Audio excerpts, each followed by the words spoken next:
Hey there, and welcome to the Cult of Cinema. My name is Aaron, and I'm doing the Just the 10 series. So, what happens when you get to companies that you want to make sure that you don't miss out on, but you don't really have enough to do a Just the 10 on them without really cheating and just pretty much picking everything? Well, in that case, you find at least another company that you're in the same boat with, and you combine them into one. So that's why in this video here, although there's no box sets, there are some sets. As we dive into Just the 10 Vestron Video and MVD Rewind combined into one, making it even harder because there was a lot of really good choices to choose from.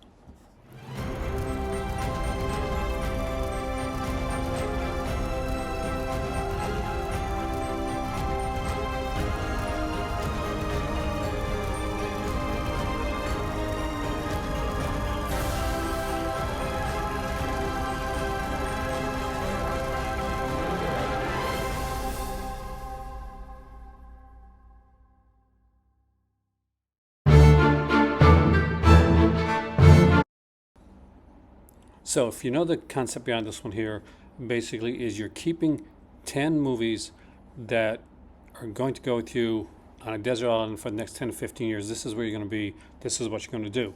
Normally when I do this, it's 9 Blu-rays on a box set. Because this is different and we're combining 2 together, I wanted to make it even more challenging and even more difficult for myself. So whereas before it was just 9 and a box set, really they could go in any particular order. No, these are specifically in the order of, okay, from this one to what I consider the absolute best one. But not only that, but just to make this a little bit more challenging, to make this a little bit more difficult for myself, after I do this, after I show you the 10, I'm going to go to each one of these again from 5 to 1 on each side from MVD and Vestron. Choose one from each and determine a winner. I think Pixie is pretty excited with that. Aren't you, Pix? Let's get started. Gonna keep away from there. This one here is definitely, definitely an easy one to put in number 5's place. I can watch this anytime, and I don't feel that it's that becomes like a bad film or something that I don't like. I just really enjoy that film. In 5th place for MVD Rewind is also a film that has kind of a comic book route to it, but even closer comic book route, because this is Return of Swamp Thing. It's the cheesier Swamp Thing film, and it would be kind of like the light one before we get into the darker, like Swamp Thing TV series and what we had before with the Wes Craven film. But this is a lot of fun, and it is trying to be more comic book accurate, especially kind of like the more lighthearted comic book accurate thing. And as we're starting to get a bit back to this nowadays, in if you've seen like the reviews for the new Superman film, then I'm actually really excited about. There's a lot of great features on here as well too. We get a new audio commentary from Jim Wynorski on here. We get the 2003 audio commentary from Wynorski. We get new interviews with him, with Leslie Rosenthal, with the composer of the film, Chuck Serino, and a new interview with Lightyear Entertainment executive, Arnie Holland. There's a whole ton of stuff on here. I love me some Swamp Thing, and I think this is an absolutely killer release. Heather Locklear is in this one, and she's absolutely gorgeous in this one. Sarah Douglas, of course, a lot of people are going to know her on Superman Connections from Superman 2, and this is a really, really cool release. If you've not seen Return of Swamp Thing, or you thought, okay, this is just a little bit too cheesy, it's fun, and damn it, let's let movies be fun for a change, right? In number 4 place, we'll go to MVD Rewind next. Switch it up each time. We're going to put the Nemesis, kind of like the second set, the 2, 3, and 4. I really like these. I think they're a lot of fun. There's a 5th one that is considered, some consider it like part of the series, other people really don't. But it's really cool. And I know you probably thought I'd put the Olivier Grenier one on here. Maybe that's going to be on another list. You never know. But the Sue Price ones are just a bunch of fun. It's 3 films. They're fun to watch. There is like some, Not a lot, but there's a bit of features on here, you know, having Albert Pion talk about the films. Just really cool stuff, and I knew this was going to make it to the list. I just like myself some action films, and if you're stuck on an island for a while, mindless fun, action films are fun, and I do like Sue Price. In fourth place for Vestron is The Gate, the perfect, and the pun is totally intended, gateway horror for anybody that's getting into horror. So if you have maybe a teenager or preteen that you want to kind of like get into the horror genre without kind of traumatizing them for life, start with The Gate. It's actually a lot of fun and it really works well within this context. It will scare you more when you're younger than it will when you as you get older, because The Gate is a scary film, and it's meant to play a lot on childhood fears and childhood traumas. So if you see this at the right age, this can really kick your butt. It's a wonderful release. There's a whole ton of features on here, including isolated score, which I absolutely love. I always think about Twilight Time when I see these isolated scores on here. We get audio interviews, we get audio commentaries, we get featurettes. There's a whole bunch of stuff on here. You know, I still got to pick up The Gate too, which is a fun, but not quite as good sequel, and I think Scream Factory put it out. Going back to Vestron for number 3, it's a kick-ass sequel, one of the best with one of the most beautiful women in horror, and that is Melinda Clarke. I love Return of the Living Dead 3. It's the Romeo and Juliet of horror, right alongside Tromeo and Juliet. This is a really frigging fun, really metal film. It's done by Brian Yuzna, who really can deliver the gore and the kind of the pathos and all that to it. And it's just a really fun one here. We've got like a conversation with Brian Yuzna on here as well as a conversation with the screenwriter. We have audio commentary with Yuzna and Melinda Clarke, who is still one of the most beautiful. If you don't recognize her, if you've never seen Return of the Living Dead, if you're a CSI fan, you know she was in CSI as well. She was kind of like a returning guest star. But this is a kick-ass film. A guy and a girl completely in love. Only problem is there's an accident and she kind of dies. So she has to go through different ways to keep the hunger at bay, and that's where we see this the change in her body right here. It's a great film, a great release, and I'm so glad that I've gotten my collection. And number 3 for MVD Rewind is a favorite of mine. It's kind of like Rear Window. If Rear Window didn't have a killer, it had a killer Yeti. Yes, it's a Bonbo with the Bonbo Snowman, and it's Matt McCoy. Tiffany Shepard's in this. I love me some Tiffany Shepard. I think she's severely underrated as a really good character actor in horror. I was really excited when Nightmare Man came out and she got to have a lead role for a change. I really, really want to see more Tiffany Shepard's lead roles. She's not the lead in this, but she delivers the goods, if you know what that means. This movie was almost lost. All the negatives, all that was like really in bad shape. It was hard to find. They couldn't find all the film. This doesn't just have this on it though, because this has an early short film that he did called Basil Mobius, No Rest for the Wicked, and Ray Park is in this, Malcolm McDowell and Kane Hodder, and yeah, Zach Relieve's in it too, but we won't put that against it. It's a great release with great special features. MVD Rewind, as it went on, their special features got better and better. We're going to look at one in a minute that is probably some of the best. In second place is the one I was talking about, and it's this one right here, Double Dragon. I love me some Double Dragon. I know a lot of people hate on this one. They say, it's the cheesiest one of those bad video game movies, but I just think this is absolutely fun. We got Robert Patrick, Mark Dacascos, Scott Wolf, Julie Nicholson, Alyssa Milano, and we have from the soap opera General Hospital. God, see if her name's here. Or am I going to remember it? Yeah, Christine Wagner.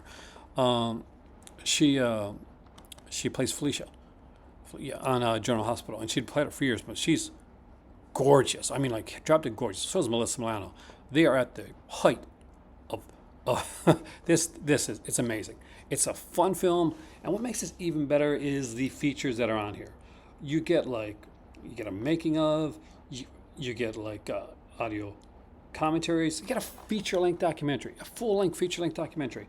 And if that wasn't good enough, well, you get the first episode of Double Dragon, the animated series. And if you guys know how big of an animation fan I am, to the fact that I got a portion of my library that's literally nicknamed the Animation Station, you know that this almost made it to number one. It didn't, so what kept this out of the number one spot for MVD Rewind? You'll find it soon. Number two for the Vestron, Chopping Mall. I have a long association with the movie Chopping Mall. It's a favorite of mine. I looked at one point to buying the rights to this film and starting my own label. That was back in the VHS days. I wanted to do what now I guess would be called a boutique label, but back then it was before like the boutique label thing was like a thing. I was ahead of my time, I guess. But this is a great release, filled with a ton of great like horror and character actors. We got Kelly Maroney in this one here. We got Barbara Crampton in this film. There are so many good actors in this movie. It's by Jim Wynorski. You get so you only have that Jim Wynorski nudity in there.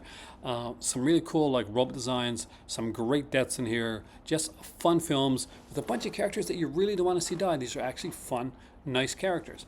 And I really enjoyed this one right here. Now we're at the number one for each of these right here before I get into the versus mode. So number one for MVD Rewind. It's something that I'm going to guess nobody would guess for the number one, especially maybe for me. Well, for those that don't know, I love music and I listen to it constantly actually when I'm editing these videos, before I start to make a video, I kind of hype myself up with music. And I don't just listen to one genre, I listen to a lot of genres. And one of the ones that I grew up with, especially where I grew up in the 80s, and punk. I love punk music. So this is DOA, and it is a documentary on that actually. It's a documentary on the punk era, but kind of a bit lighter punk era, I guess, because we're talking about when the Sex Pistols did their short-lived American tour. And along here, you get to see a lot of really fascinating stuff. You get to hear from some great bands here. You got Sex Pistols, The Dead Boys, Generation X, Billy Idol's band back in the day. You get Rich Kids, X-Ray Specs, Sham 69, which is great. Just music from The Clash and Iggy Pop. But what's really, really cool about this release, it's got a documentary on the documentary. Yes, there's a documentary on the documentary of DOA, which in and of itself is absolutely fascinating. It's a feature-length documentary on the feature-length documentary. You can't make this up, boys and girls, and it is an absolutely fantastic film. You get two great documentaries in here, and you get to look at a film in a way that you rarely get to. You get to see something, and then you get to look back at it through a different lens. And you're already looking at something through a documentarian lens. So to have a documentary on the documentary, it's really, really interesting and neat. So what goes first for Vestron Video? Well, I did a set earlier, sort of for the MVD, and I used the Nemesis one for that. Vestron had a lot of choices when it came to the sets. I have a lot of Vestron sets. And this Vestron set was definitely going to be in the number one spot for me.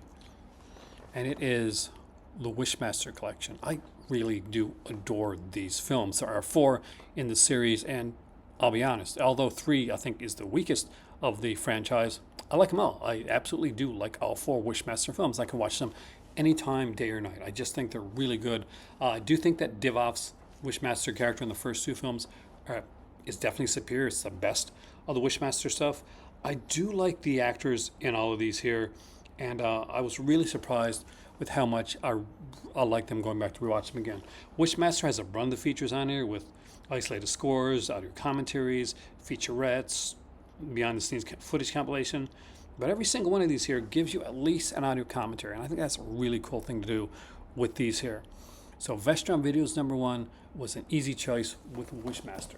So there you go. That is 10 movies altogether. If you could choose only 10, 5 MVD, 5 Vestron.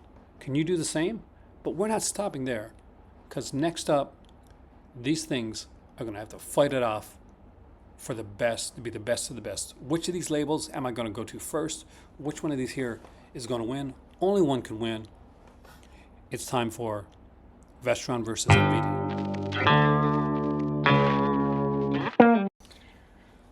Even I don't know where this is going to go. I haven't decided this ahead of time. I wanted to make sure I do that. I wanted this to be fresh and raw and real.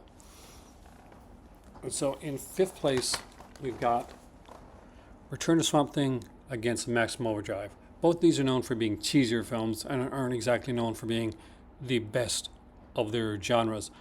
But for me, I have a lot of fun with both of these. And both these have great special features. In one of these, we got Heather Locklear. And the other one, we got Yeardley Smith.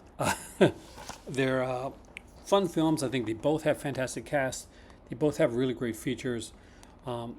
Maximum Overdrive with the AC/DC like soundtrack is really making me want to choose that. But Swamp Thing is such fun, and I do enjoy the heck out of this, especially with the proliferation of special features that are on here, including some Greenpeace public service announcements. And at the end of the day, I'm a comic guy, so MVD Rewind gets the first point of Swamp Thing.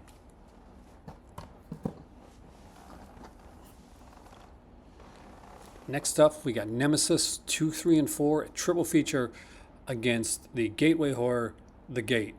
And as much fun as The Gate is, and as often as I think I'd probably rewatch it, and especially with the neat special features that are on here, it's a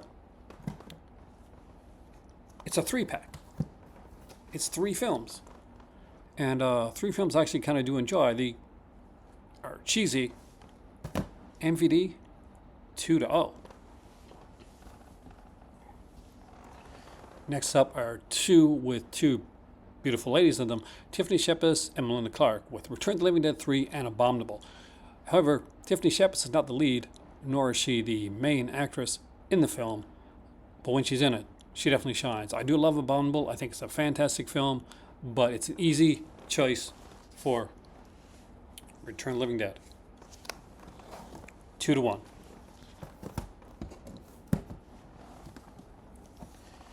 It gets a bit harder here when we got Chopping Mall and Double Dragon. I do love Double Dragon. I think it's an absolutely fantastic film.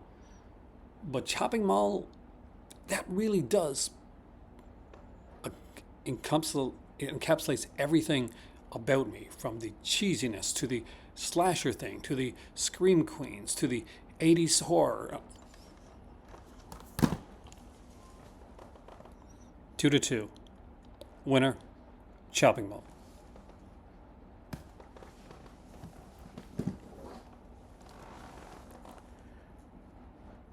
DOA and Wishmaster collection. This seems like an easy, a given, a certainty, one that should be an easy win. It's not an easy win. The music in DOA is absolutely fantastic. I love me some punk music, especially around that era. Sex Pistols are my favorite, and I do consider them to be kind of a light punk band, but they're punk nonetheless. But some of the other bands on here are fantastic. However, at the end of the day, Wishmaster really is one of my favorite series of all time, and it's going to get the win, which means at the end of the day, with a score of 3-2, which is highly respectable, Vestron Video edges out MVD Rewind in the end for this video and for this showdown, this versus, this battleground of MVD against Vestron Video. Let me know if you like what I've been doing here today and the switch up in the Just to 10 to try to keep it fresh and keep it kind of different.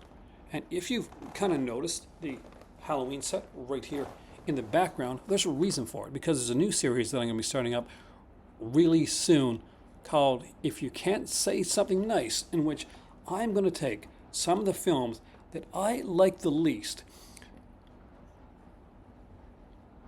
but I'm only going to talk about what the good things about them. No backhanded compliments, no I like this, but I'm going to take things that have challenged me, things that I really have had a hard time starting kind of loving, and picking that film, and only talking about the positives. Only the positives, no negatives. It's going to be hard. It's going to be a challenge, but I've got a few films I'm going to do this with, and we're starting out that series with a Halloween film, and I think anybody that's watched this channel for a while will know what that is, and be kind of interested to see how I'm going to go into it and come out with complete positivity. I will also, down the road, be doing a series where I pick some of my favorite films and I only choose the negatives without any positivity. And I think that's going to be a lot of fun too. But don't worry, the Just the 10 series is not over yet. That's not the end of that. It's just another series. This is just another series that's coming up and I'm working on. If you've watched all of this video and you kind of feel like you need a hankering for some more, then feel free to become a member or patron, because those guys will get what's called the alternate 5. It's been something that's been going on for every one of these videos. So if you've been watching these Just the 10 series, you've been enjoying the heck out of it and said, I just need a little bit more, well, for the price of a cup of coffee, you can go and check out a whole bunch of bonus videos that have been on here. Some of these Just the 10 ones have had not one, but 2 bonus videos released with them. So there's a whole ton of stuff that you can check out. But either way, let me know what your 10 are down in the comment section below. My name is Aaron. Be sure to like, share, subscribe. I cannot wait to read your comments down below, as always. And this one was hard. This one was different. This one was unique. And let me know if you liked the slight change up in the format, because I will always do my best to make these better, to make these more challenging for me, and to make these, hopefully, more fun for you. Oh God. Subscription sloth here. Just want to remind you that I know in the summertime especially it can be super warm and lazy. But if you're liking this video, make sure to like, share, and subscribe. And if you want to go that step further and join the Patreon, there's a link for that down below. You can super sticker, super chat, or donate. But above all, just lie back and enjoy the video, because that's what I'm going to do.